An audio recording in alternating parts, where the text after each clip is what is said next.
Okay, so I'm doing stand-up comedy, everybody. That's a joke in itself. So, yeah, I know Facebook advertises to you based on things that you're searching for. So, for example, if you search professional wrestling, it will advertise to you merchandise.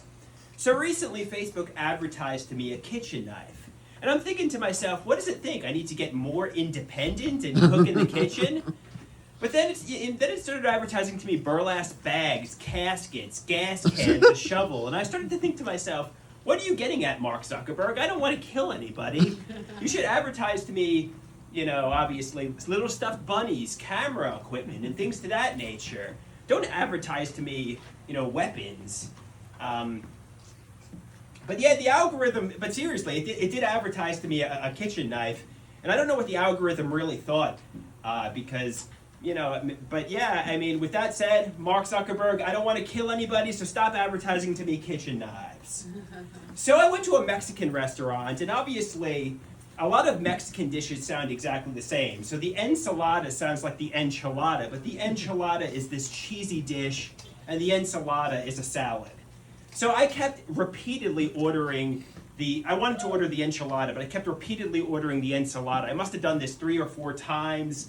And nobody corrected me, and every time a salad would come to my table, and I would say, this isn't what I ordered, I wanted some cheesy dish. And, you know, I guess it's a metaphor for life. You could be making a mistake over and over and over again, and nobody will intervene, and nobody will correct you. They'll just let you order the salad over and over again. So when I was younger, the train station by my dad's house ran on diesel, so we'd crush pennies on the train tracks, and you know, all was well until I got into college and I didn't realize there was electrified third rail.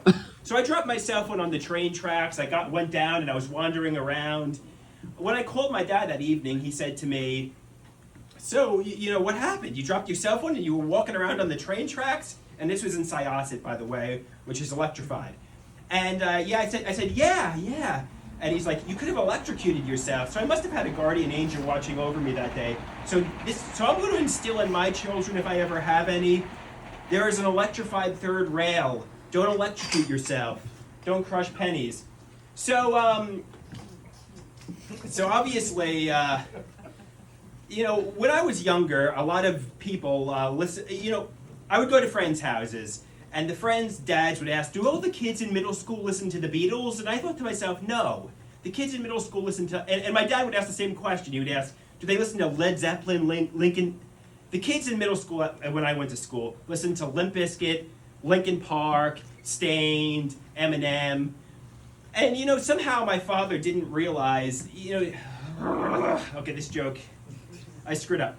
But I guess the point is, you know, I'm gonna like my father didn't like his father's music, and I'm gonna like if I ever have a kid or I start dating some 21-year-old, I'm gonna just be completely out of touch that they don't like my generation's music. I'm gonna say, you need to listen to Saint Anger. It's one of the 500 greatest albums of all time. Woo! You don't know Saint Anger is like an atrocious album. I'm gonna say you have to turn out all the lights and listen to Saint Anger and listen to all the all the noises. Well, I really screwed that one up. All right, so, you know, when I was in college,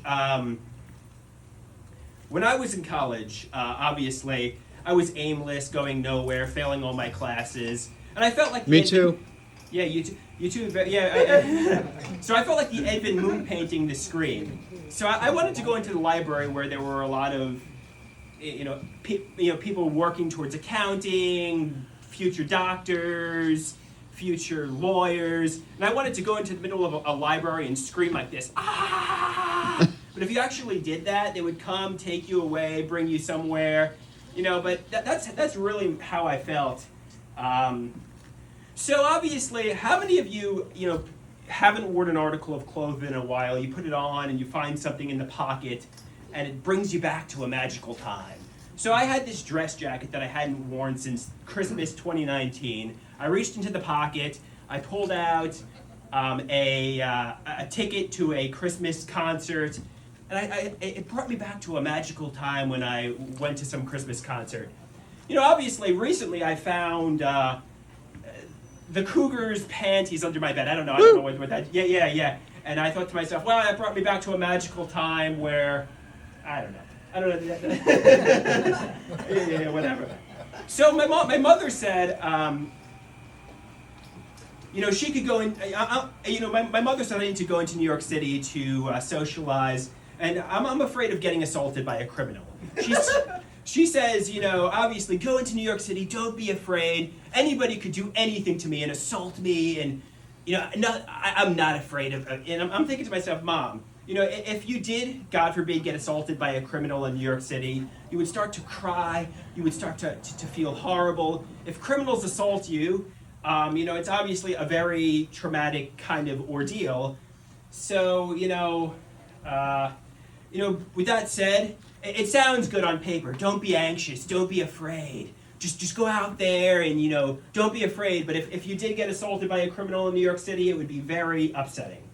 So, how many people have friends they know, but they don't know their last name? So how do you program them into your cell phone? So somebody I work with at Stop and Shop, he is Michael Stop and Shop. A guy I know doing comedy, he is Timothy Comedy. A woman that I met on Tinder is Jenny Tinder. I wonder how people have me programmed in their cell phone. I like to think it's Andrew Future Movie Star or Andrew Rockstar, but when I saw a friend's cell phone, it was actually Andrew Crazy. And Crazy Andrew. So I don't know, that kind of upset me a little bit. I don't want to be Crazy Andrew in somebody's cell phone. But yeah, so program me in as Andrew Future Movie Star or Andrew Comedy. Don't program me in as Andrew Crazy. So obviously, when it comes to depression, they tell you fake it until you make it. And they say cheer up and get happier, and eventually happiness will dawn on you. So fake happiness. Well, one time a girlfriend was sleeping over my house, and I took a lot of medication for mental health challenges, and it really zonked me and made me sleep comatosely for 12 hours. So it was a Friday evening, and she was sleeping over, and she wanted to go out, have a night on the town, and have a lot of fun. And I took my medication. I'm like, you know what? We're gonna go to sleep.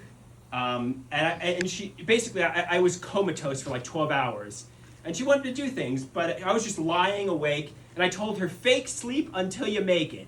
But you know what? I was a good boyfriend, because instead of sleeping for 12 hours, I only slept for 11. But she was probably lying awake in my bedroom while I just slept unconscious on like tons of medication for like 11 hours. And as a result, I told her, you know what?